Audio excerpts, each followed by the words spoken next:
प्रिय भक्तों, आज मैं आप सभी के सामने जगत के पालनहार भगवान विष्णु जी का एक बहुत ही महत्वपूर्ण संदेश लेकर आई हूँ। यह संसार कर्म और संघर्षों से भरा हुआ है।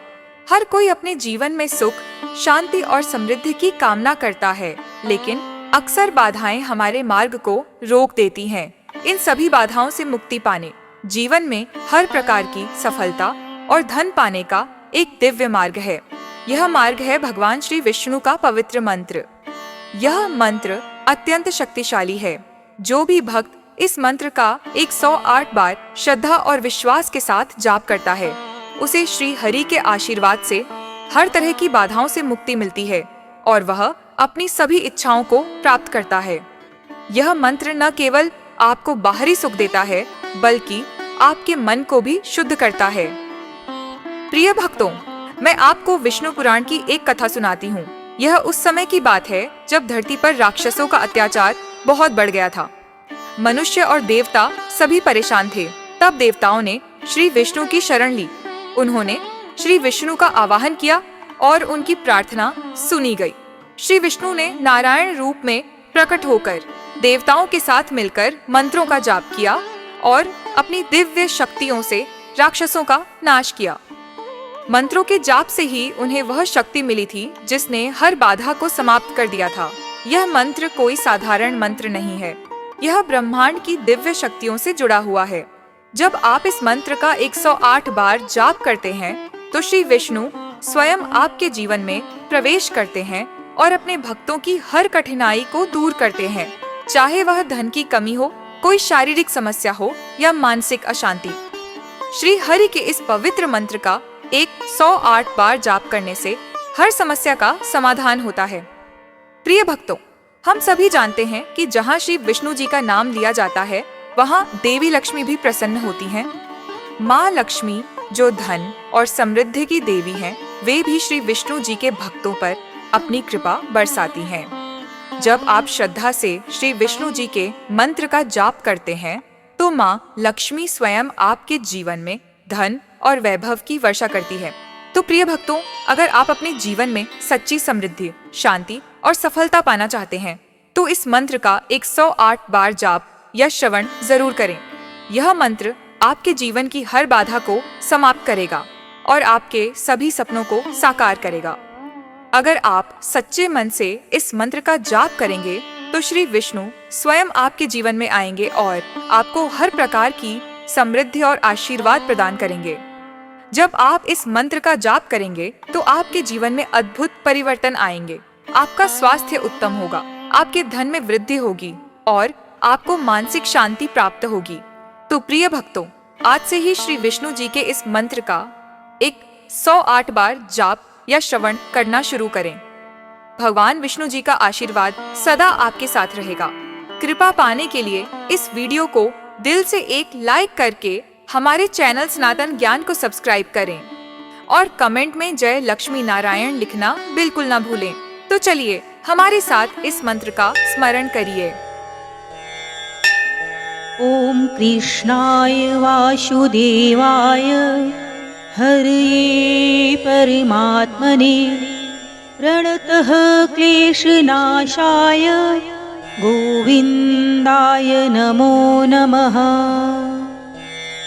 ओम कृष्णाय वासुदेवाय हरये परमात्मने प्रणतः क्लेशनाशाय गोविन्दाय नमो नमः। ओम कृष्णाय वासुदेवाय हरये परमात्मने प्रणतः क्लेशनाशाय गोविन्दाय नमो नमः। ओम कृष्णाय वासुदेवाय हरये परमात्मने प्रणतः क्लेशनाशाय गोविन्दाय नमो नमः। ओम कृष्णाय वासुदेवाय हरये परमात्मने प्रणतः क्लेशनाशाय गोविन्दाय नमो नमः। ॐ कृष्णाय वासुदेवाय हरये परमात्मने प्रणतः क्लेशनाशाय गोविन्दाय नमो नमः। ॐ कृष्णाय वासुदेवाय हरये परमात्मने प्रणतः क्लेशनाशाय गोविन्दाय नमो नमः। ॐ कृष्णाय वासुदेवाय हरये परमात्मने प्रणतः क्लेशनाशाय गोविन्दाय नमो नमः। ॐ कृष्णाय वासुदेवाय हरये परमात्मने प्रणतः क्लेशनाशाय गोविन्दाय नमो नमः।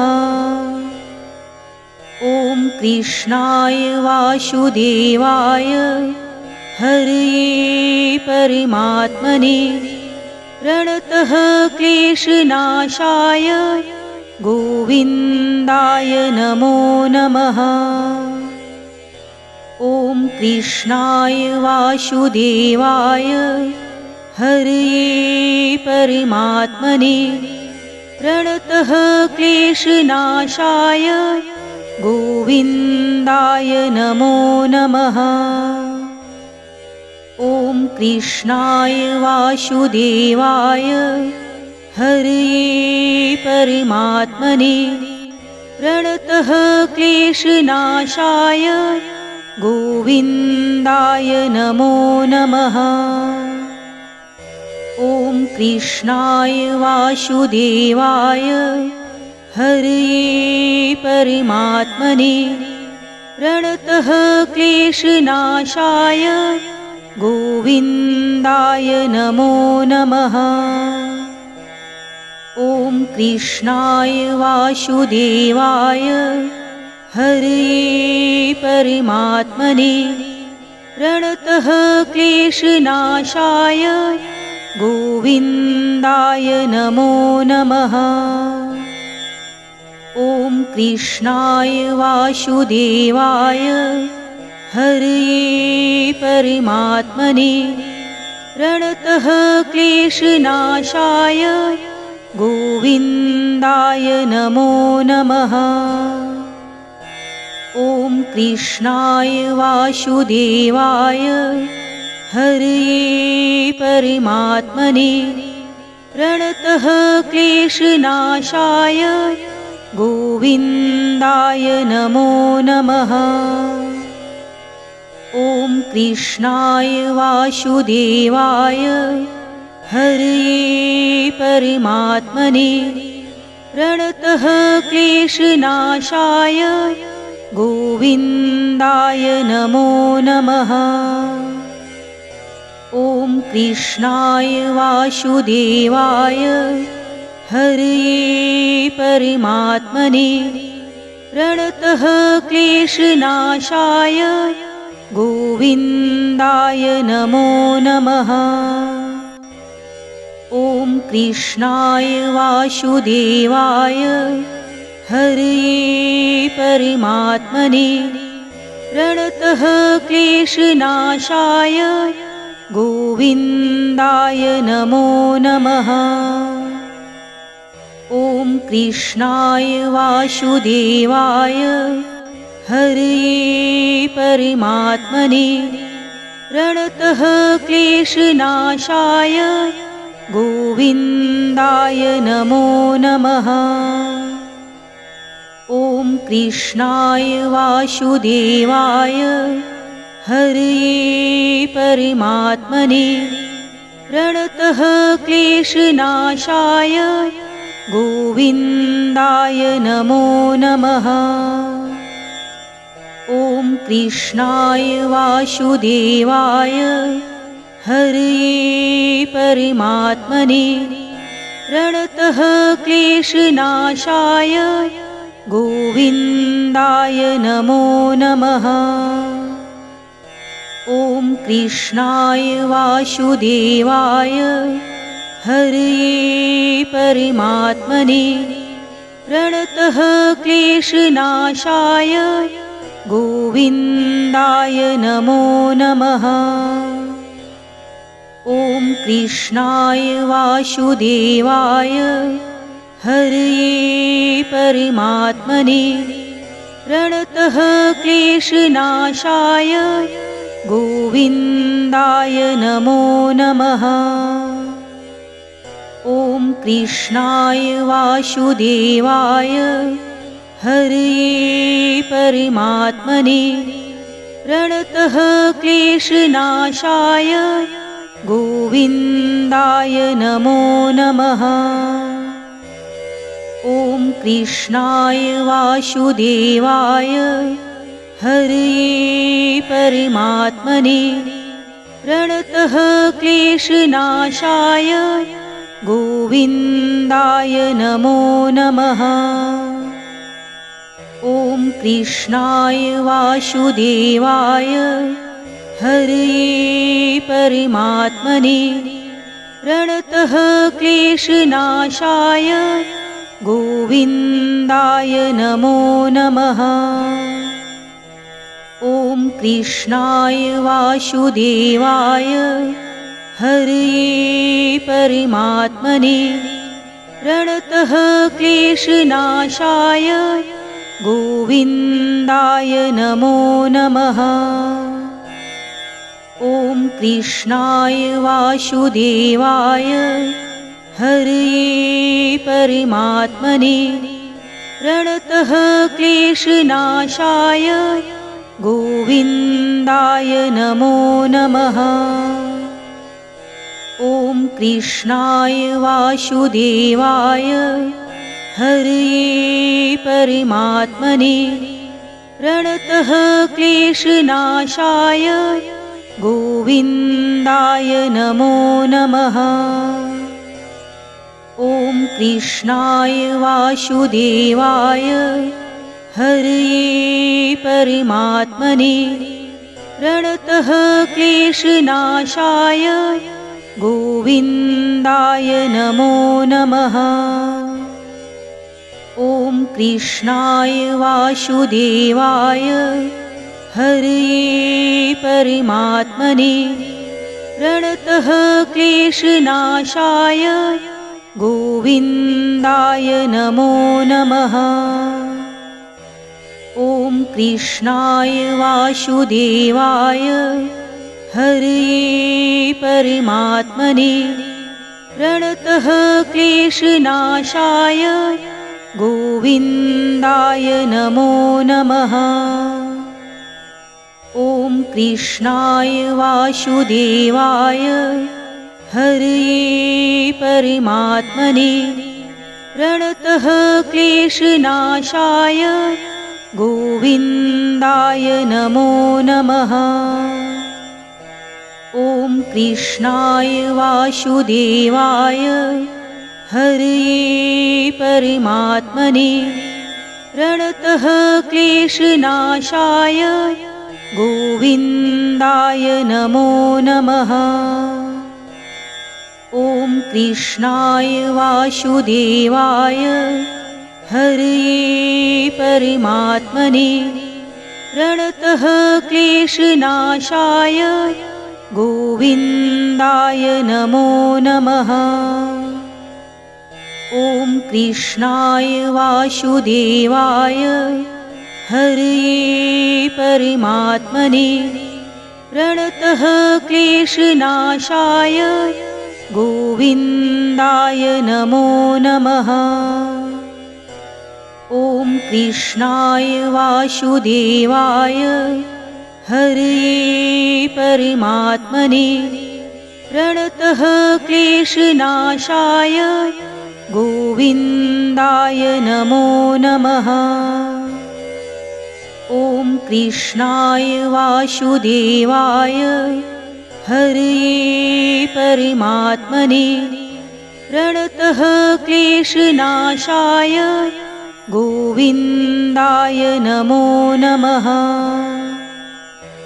ॐ कृष्णाय वासुदेवाय हरये परमात्मने प्रणतः क्लेशनाशाय गोविन्दाय नमो नमः।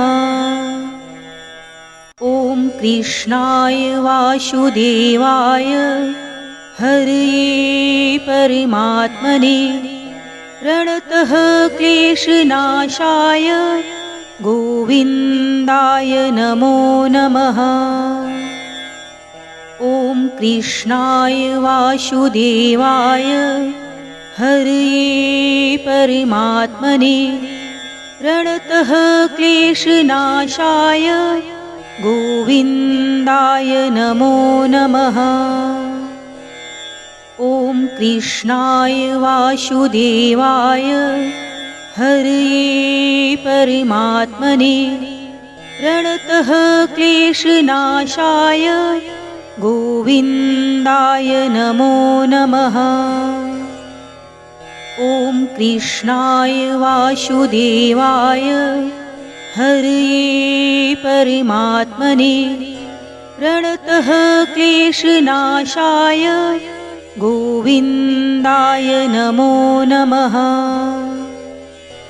ॐ कृष्णाय वासुदेवाय हरये परमात्मने प्रणतः क्लेशनाशाय गोविन्दाय नमो नमः।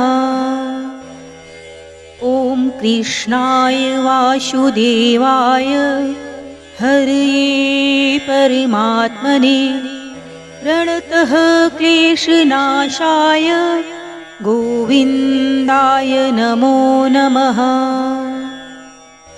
ॐ कृष्णाय वासुदेवाय हरये परमात्मने प्रणतः क्लेशनाशाय गोविन्दाय नमो नमः। ॐ कृष्णाय वासुदेवाय हरये परमात्मने प्रणतः क्लेशनाशाय गोविन्दाय नमो नमः। ॐ कृष्णाय वासुदेवाय हरये परमात्मने प्रणतः क्लेशनाशाय गोविन्दाय नमो नमः। ॐ कृष्णाय वासुदेवाय हरये परमात्मने प्रणतः क्लेशनाशाय गोविन्दाय नमो नमः। ॐ कृष्णाय वासुदेवाय हरये परमात्मने प्रणतः क्लेशनाशाय गोविन्दाय नमो नमः। ॐ कृष्णाय वासुदेवाय हरये परमात्मने प्रणतः क्लेशनाशाय गोविन्दाय नमो नमः।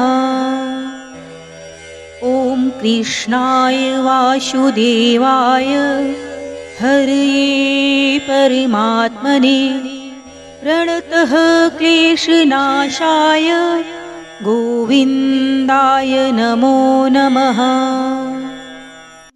ॐ कृष्णाय वासुदेवाय हरये परमात्मने प्रणतः क्लेशनाशाय गोविन्दाय नमो नमः।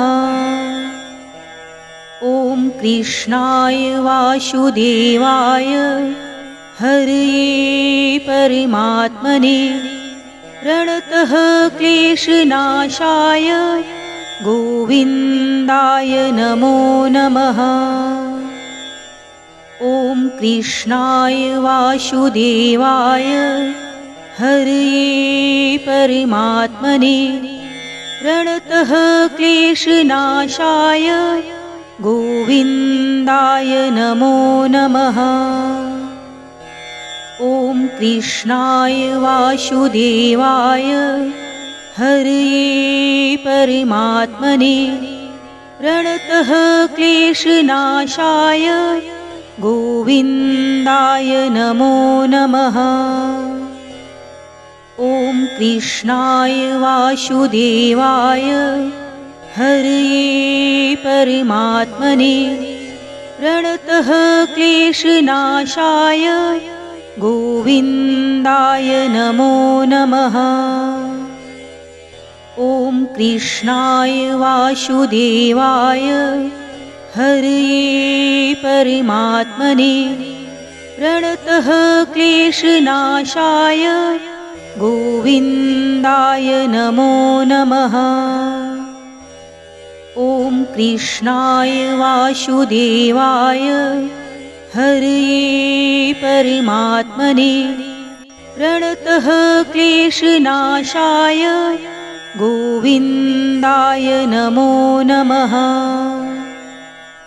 ॐ कृष्णाय वासुदेवाय हरये परमात्मने प्रणतः क्लेशनाशाय गोविन्दाय नमो नमः। ॐ कृष्णाय वासुदेवाय हरये परमात्मने प्रणतः क्लेशनाशाय गोविन्दाय नमो नमः। ॐ कृष्णाय वासुदेवाय हरये परमात्मने प्रणतः क्लेशनाशाय गोविन्दाय नमो नमः। ॐ कृष्णाय वासुदेवाय हरये परमात्मने प्रणतः क्लेशनाशाय गोविन्दाय नमो नमः। ॐ कृष्णाय वासुदेवाय हरये परमात्मने प्रणतः क्लेशनाशाय गोविन्दाय नमो नमः। ॐ कृष्णाय वासुदेवाय हरये परमात्मने प्रणतः क्लेशनाशाय गोविन्दाय नमो नमः।